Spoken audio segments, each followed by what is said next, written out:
Hello guys, this is Paul McWhorter with TopTechBoy.com, and I'm here today to teach you how to live stream your classroom. I'm going to need you to pour yourself a nice big mug of iced coffee, and I'm going to need you to buckle up and get ready to learn some cool new stuff because, hey, it looks like we will be bringing all the kids back to school in the fall across the nation. That is great news for teachers because we love to teach and we love to have students to teach in the classroom. But if we are honest with ourselves, what are the chances that we will actually make it through this school year without them sending all of those kids back home? Kind of like what happened in the spring. And in the spring, in this last spring semester, a lot of us were caught completely flat-footed. We went home for spring break. We got an email that said, oh, by the way, on Monday, we're not bringing the students back, and you will be expected to do remote learning, remote school, online school, distance learning, whatever you want to call it. And we were scrambling. We were scrambling around trying to put packets together and copy stuff and send stuff home. And man, you know, the administrators did as good of a job as they possibly could to support us. The teachers worked as hard as they could. The parents cooperated as much as they could, and the poor students, they did the best they could. But if we were honest with ourselves, there was very little learning that actually occurred because we were just caught totally unprepared. So what I'm going to suggest is that we should while we hope we make it through the year without the kids being sent back home, we should get prepared in case they do send them back home.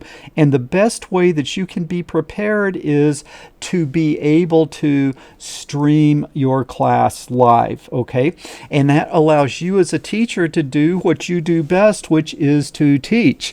And the way you would do it is you would teach, but instead of the kids sitting in front of you as you're teaching, they're sitting at home and watching your live stream. And that's what I am going to show you how to do today.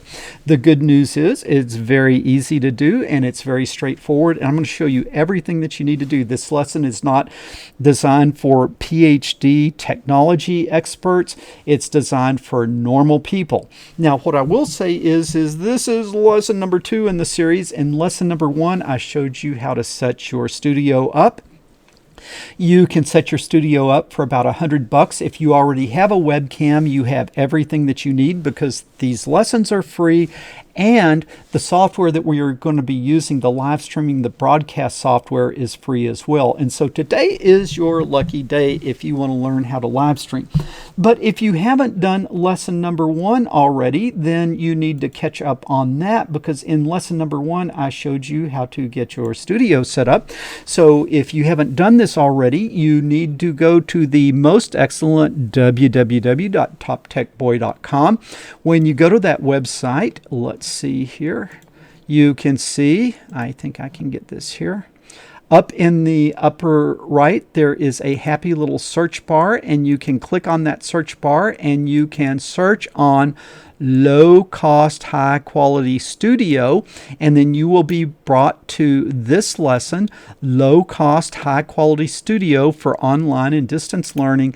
And then I have here a short little 30-minute video that will show you how to download the software, hook up your webcam, and be ready to go. The software that we are using is the most excellent open broadcaster software, and this lesson will show you how to get that going. But now I am going to assume that you already have that done, and so you can come over here and you can pop open the most excellent open broadcast software, and we sort of set up some of our initial scenes and some of our initial shots in the last lesson where you're ready now to kind of teach a class.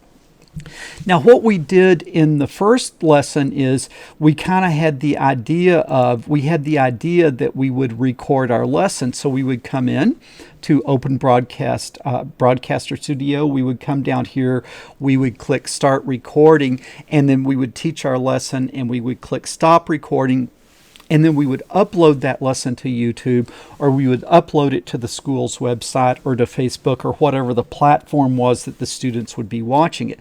Now that is great and that's a start, but the problem with that is it's not interactive, that you're not able to do what you do as a teacher, and that is interact with the students. The way to take it to a better level of instruction is, instead of recording your lessons and uploading them, stream your lessons live at the normal class time, and students can tune in live, and then they can interact with you. They can ask questions and you can answer questions, and really it's almost like being in a real classroom. But there's even some things that are a little bit better than a real classroom, because after you are done with the lesson, YouTube will put it in a playlist, and therefore if the students want to go back and look at it later, they can look at it later, or if in a week from now there's something they don't remember, they can go back and look at the lesson again. And so actually there's some really good things about this distance learning if we get things set up right. So what we're going to do today is we are going to learn how to live stream.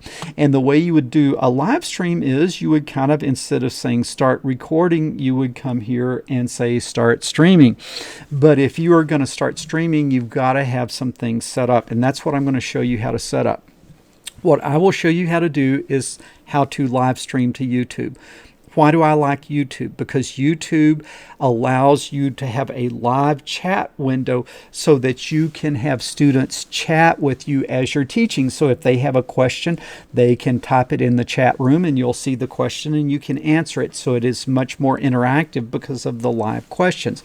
The second thing I like about YouTube is that it keeps a copy of the video that they can come back and watch later. And the third thing is that you can organize those videos into playlists, which would be, you would have one playlist for one class, another playlist for another class, another playlist for another class, so that for Algebra 1, you've got a playlist, for Algebra 2, you've got a playlist, for pre-calculus, you've got a playlist, so all your lessons stay organized by playlist. So for all those reasons, man, to me, YouTube is the way to go. But if for some reason you're going to be using a platform other than YouTube, what I'm going to show you today would work with those other platforms. Just the example that I give you is for YouTube. So before we can start streaming, we need to set some things up. We will come over here under File, and we will come to Settings. And so the settings pop up here. I will get them out from in front of me. And what settings do we want to set? We want to set our stream settings. So we will click on Stream. And basically what you have to do is you have to get a stream key. A stream key is a unique key that you send your stream to. So this broadcast software has to send the broadcast somewhere, the live stream somewhere. It sends it to the stream key, and that will be the same stream key that you will use in YouTube. So you are sending it to the stream key and YouTube is grabbing it to the stream from the stream key. So it is the stream key that is the connection between your broadcast software and YouTube. Okay, so it's very important. So you can imagine you need to get the stream key. It is very easy. We are going to come over here and we are going to click Get Stream Key, and then it will take you over to YouTube. If you are not logged into YouTube, it will ask you to log into YouTube. Now, depending on what you've done on your YouTube channel, if it's just a brand new channel, you will come to a screen that looks like this, that you have to verify your account and then you have to set it up for live streaming. If you've already done that, then you can skip these steps, but I've deliberately created a new account so you can see what you need to do if you are coming from a new account. Now, when you verify your account, for the first time, it will make you wait 24 hours before you can live stream. But once you have done that, then after that, you can always live stream just like that. You don't have to wait 24 hours every time. But if it's a brand new account, there is a 24-hour period from when you ask to be able to live stream to when it allows you to do it. So what we want to do here is, it says first things first, we need to make sure that your account is in good standing, and we got to verify your account and blah, blah, blah. And so what we are going going to do is we are going to click here and say get started. All right, now in order to get started, what it wants to do is it's going to ask you to verify your account if your account is new. So I'm going to say text me with a verification code, and then because I don't want you calling me on the phone, I am going to move this off the screen to put my number in. Some of you, I wouldn't mind you calling me. Okay, and then I'm going to click submit, and then congratulations, my account is verified. Now I would be ready to live stream on this account in 24 hours. Now I'm going to fast forward in time by going to a different account that I have that is already certified for live streaming. So I will switch over to the most excellent. Let me see here. I will switch over here to the most excellent Paul McWhorter account. And then it looks like everything is ready to go here. Okay, now let's get back to our business. So now we have a YouTube account. It is verified and it is ready to live stream. Now we have to get that stream key. Now the stream key, you only have to set it up one time because your channel will always use that key and your open broadcaster software will always use that key. So once you put the key in, you only have to do that one time.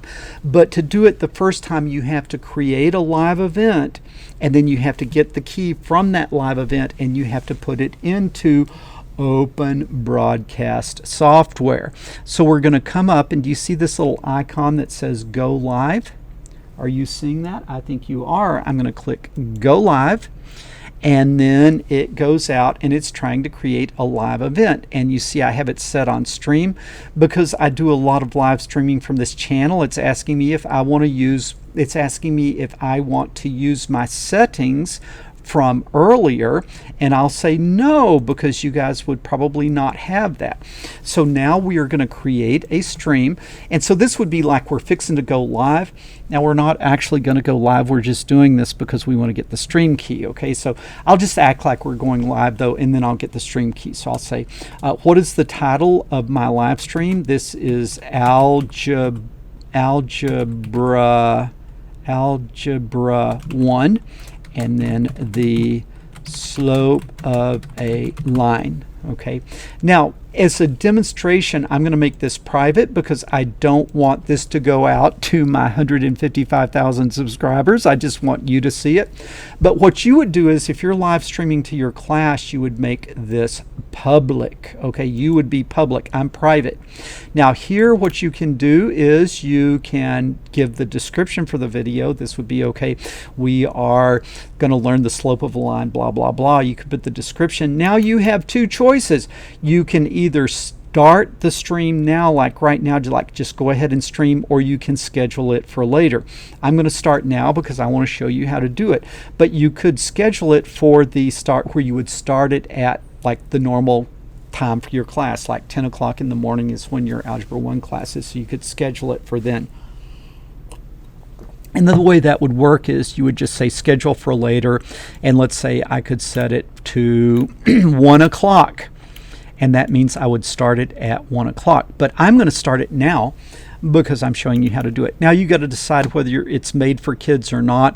You can look at this guideline as to when to say it's made for kids and when to say it's not made for kids. If you're teaching small children and you say it's not made for kids and then they see that it is made for kids, then your channel could get in trouble. So kind of read the guidelines. I'm teaching young men and young women, so mine is not made for kids, and so I'd go like that. And now I create the stream. This doesn't mean I'm all of a sudden live streaming. I'm just setting up the stream when I say create the stream. Okay, now you look here in this YouTube window and it's trying to set up the stream. You see how it's churning, but it's not finding the stream. Why? Because we haven't set up our streaming key yet.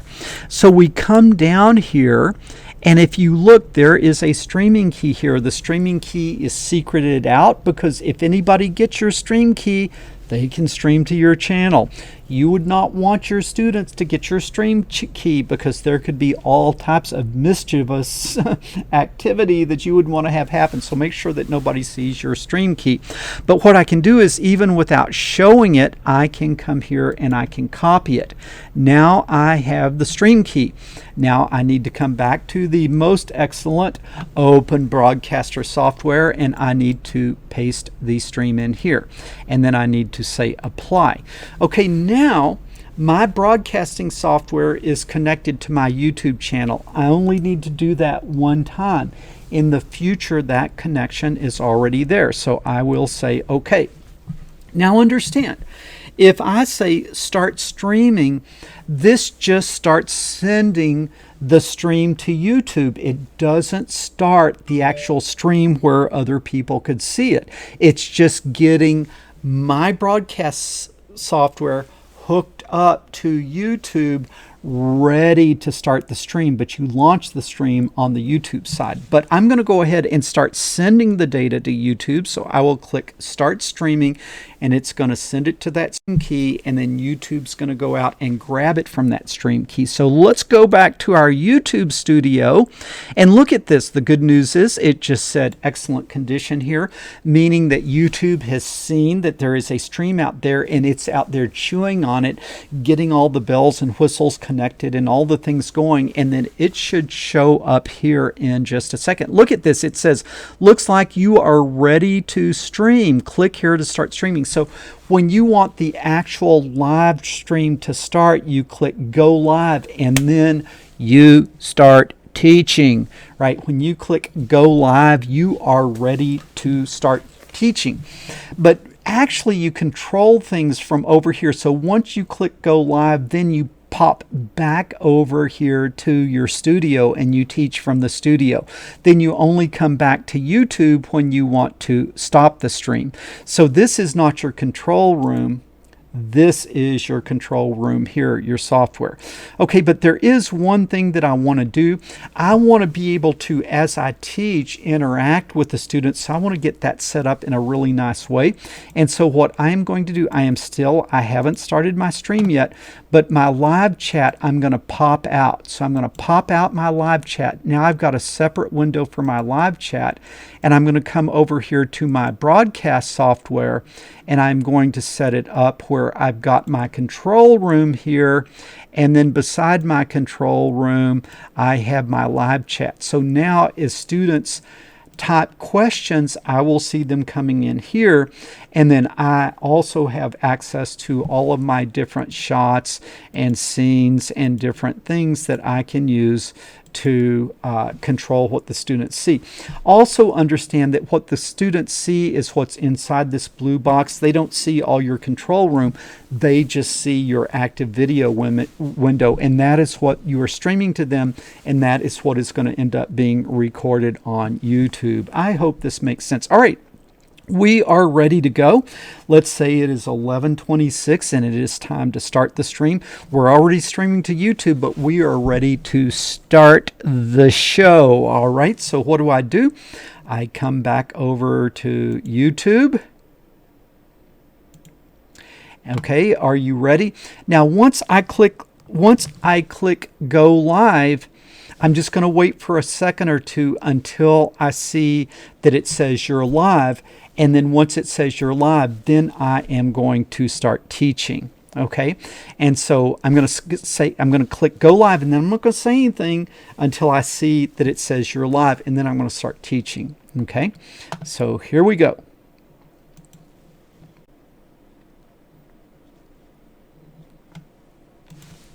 Hello guys, this is Paul McWhorter from El Dorado High School, and we are here today with our first lesson in Algebra 2, where you're going to learn how to find the slope of a line. What I'm going to need you to do is get out your Algebra 2 textbook. I am going to need you to get out your notebook, and I'm going to need you to get ready to learn how to find the slope of a line. And so what I will do here is I will tell you the formula for the slope of a line.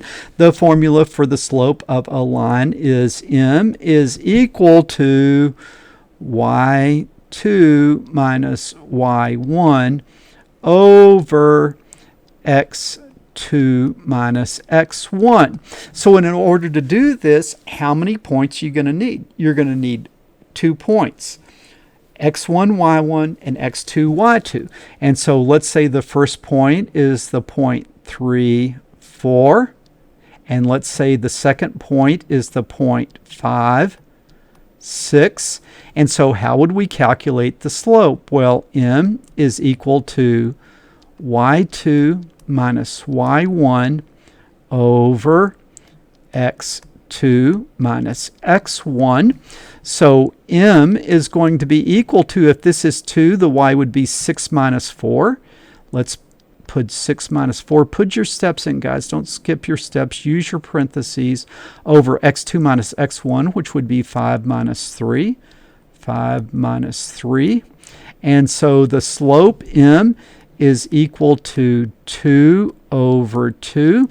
2 over 2 makes 1, so your slope is 1. You have a line with a slope of 1. And what you can see here is, as I showed in the last lesson, is you've got different pins and different things that you can do to do your teaching. All that was shown in lesson 1. Okay. Now, I would teach my lesson. As I'm teaching, I can go from like where I'm talking directly to them, or I can have a blank background, or I can just have that. You see, so I can switch back and forth as I am teaching to these different shots or scenes, and you can set up as many different scenes as you need for whatever type of thing that you are trying to teach. But I sort of showed you how to do that back in the first lesson. Okay, so we've taught our lesson. Now, how do we stop? All right, you don't stop by saying stop streaming. You wrap things up, you end it back on YouTube. Okay, so let's say that we are wrapping up, and also understand, even if I cover up my broadcast software, they're still seeing my broadcast software. They're not seeing this YouTube window, right? What they see is what is inside of this blue box. So don't worry about popping up YouTube, because they are still seeing what you are broadcasting from broadcasting software. So what I would say now is, okay, guys, you've got your homework. If you need to contact me, be sure to contact me with questions, and then your homework is due at the start of class tomorrow. Okay, appreciate it. Be sure to ask questions if you have questions. This is Paul McWhorter signing off. Okay, then I say end, and then boom, the live stream is ended. Now that the live stream is ended, I will come over here and I will stop sending data to YouTube because the stream has ended. So I will say stop stream right there like that. Now, as I am teaching, I am watching the chat room over here, and as questions come in, they will show up here. And I don't type an answer back to them. They're watching me. So if they ask a question in the chat room and say, well, what do you do if the slope is negative? I wouldn't type an answer back to them. I'd say, oh, well, a negative slope just means that the line is pointed the other direction or whatever. So you see, they ask questions in the chat room, but then I answer them with my voice, if that makes sense. Okay, let's go back and look. It looked like YouTube was asking me a question when I stopped the stream, and it just gives me the ability to go in and edit the video. No, I don't want to edit it, so I'll just say no. Okay, and now let's go in and look. So let's go to my YouTube channel. And so I'll come back over here so you can see me. Let's go back to my YouTube channel now. So I will just go like what a normal person would do. They could come to my channel. Now, your students would have watched it live, okay?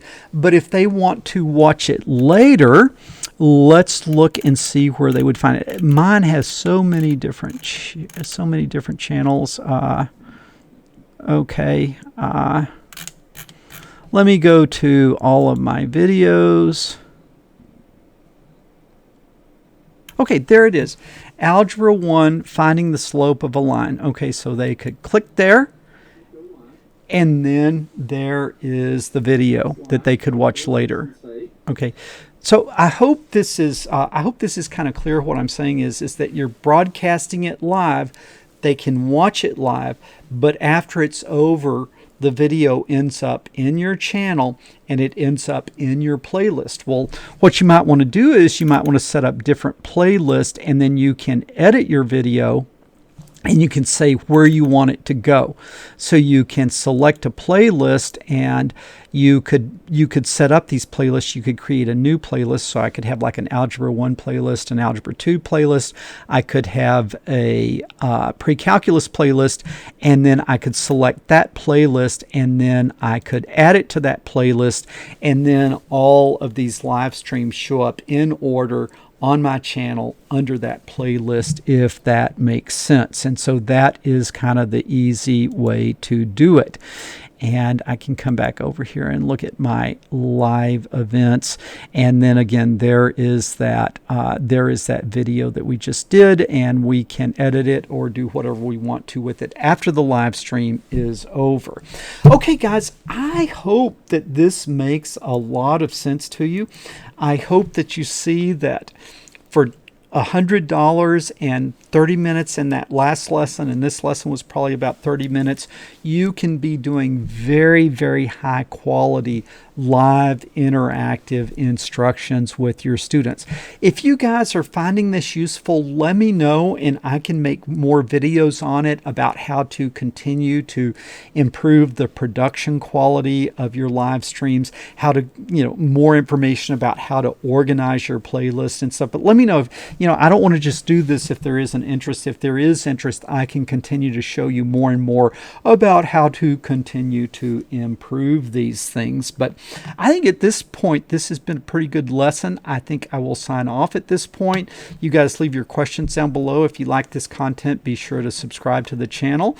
This is Paul McWhorter from TopTechBoy.com. I will talk to you guys later.